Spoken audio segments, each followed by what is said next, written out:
Et coucou mes petites lucioles. Donc aujourd'hui je vais vous lire un texte qui n'est pas du tout de moi, que je n'ai pas trouvé dans un livre, que j'ai trouvé sur Facebook. Et il y a, je crois que c'est une dame qui se fait appeler le renard chic.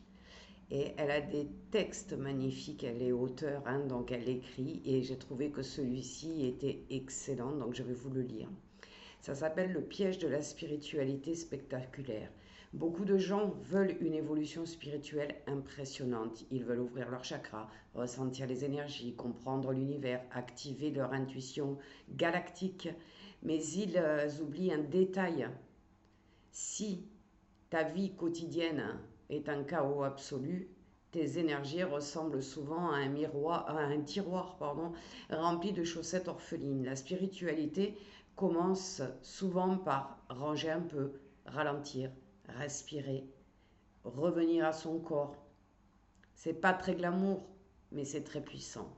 Le vrai secret spirituel, c'est que chaque petite habitude consciente envoie un message à ton être. Reviens à moi.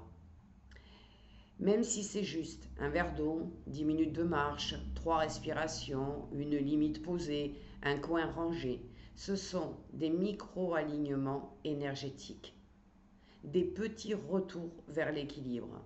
Et quand tu fais ça tous les jours, ton énergie devient beaucoup plus stable. En conclusion, tu n'as pas besoin de devenir un sage mystique qui parle aux étoiles.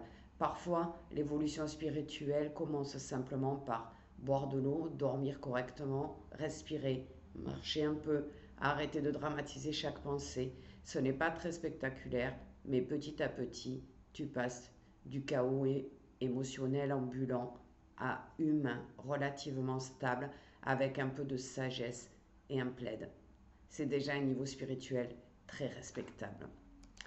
Alors j'adore ce texte parce que c'est exactement ça en fait. On n'a pas besoin d'avoir des pouvoirs surpuissants, d'être parfait, d'être tout le temps gentil et voilà, et de toujours vouloir aider, etc. Il y a un moment où si on ne revient pas à soi et qu'on ne prend pas soin de soi, on ne pourra rien faire pour notre évolution spirituelle.